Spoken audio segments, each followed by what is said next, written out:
يحكم بما أنزل الله فأولئك هم الكافرون যে সকল মানুষ আল্লাহর জমিনে আল্লাহর দেওয়া বাতাস আল্লাহর দেওয়া জমিন আল্লাহর দেওয়া নিয়ামত ভোগ করো কিন্তু আল্লাহর বিধান তুমি কবল পড়া চালু করতে পারো না আল্লাহ তাআলা বলেন তোমরা হলো কাফের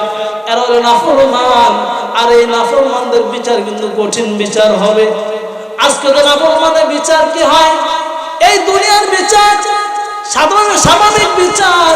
কিন্তু জাহান্নামে কিন্তু কঠিন বিচার হবে আমি জায়েদ কারিমা তেলাওয়াত করেছি আল্লাহ বলেন নাফরমান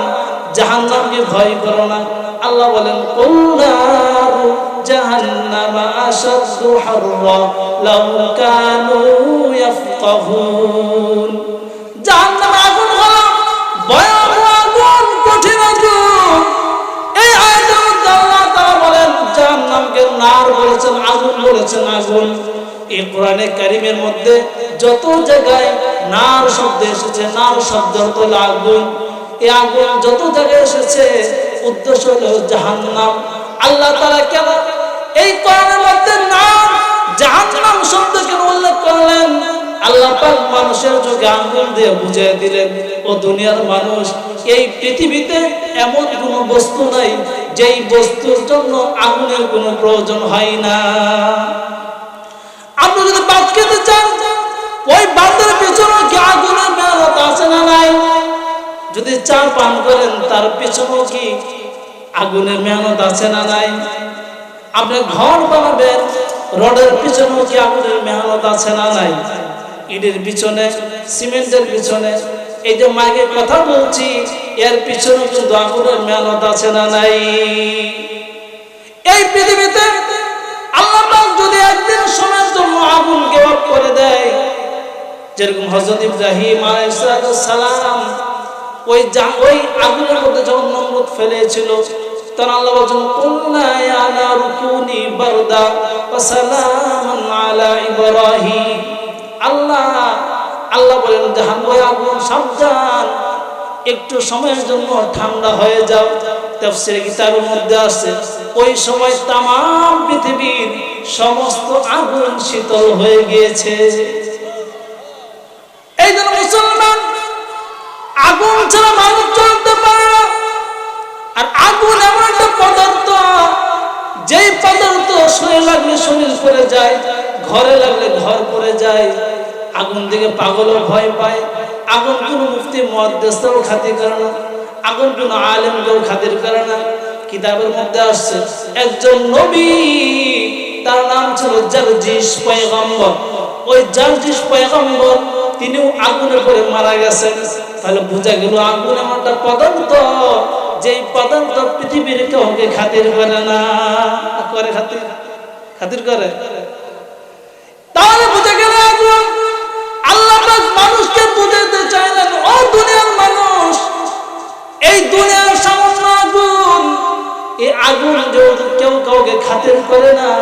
তাহলে আগুনের ব্যবহার তো যেহেতু করো তাহলে তোমরা দিনের বেলা সারাদিন একবার হলেও এই আগুন দিয়ে জাহান্নামের আগুনের কথা তো চিন্তা করবা আমরা চিন্তা করি জাহান্নাম যে আল্লাহ পাক ভরপুর আগুন দিয়ে বানিয়েছেন এই দুনিয়াতে তো আগুনের ব্যবহার আল্লাহ পাক আম করে দিয়েছে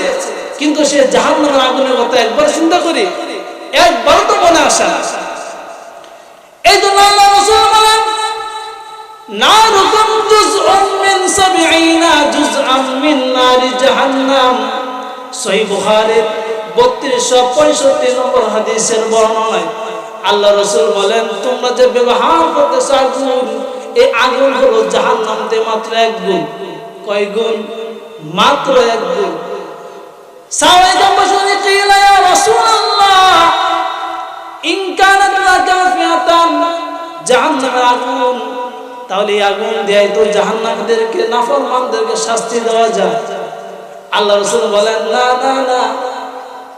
মিন 90 70 জুজআ কুল্লুহুন্না মিসলু হাররা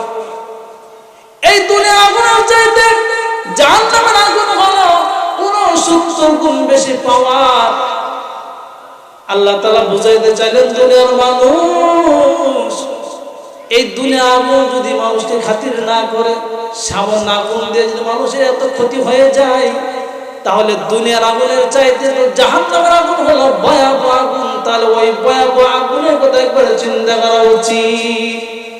আল্লাহ তাআলা মানুষকে ভয় দেখাইলেন, ইন্না আনজারনাকুম আযাবান করিবা। ও নাফরমান বেনামাজ ভাইয়েরা, যারা ঘুষ খান সুদ খান, আল্লাহ বলেন আমি তোমাদেরকে জাহান্নামের আগুনের ভয় দেখাইলাম।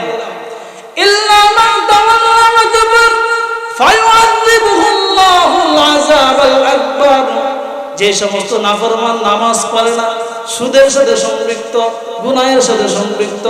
আল্লাহ বলেন ফায়ুআযিবুহুল্লাহুল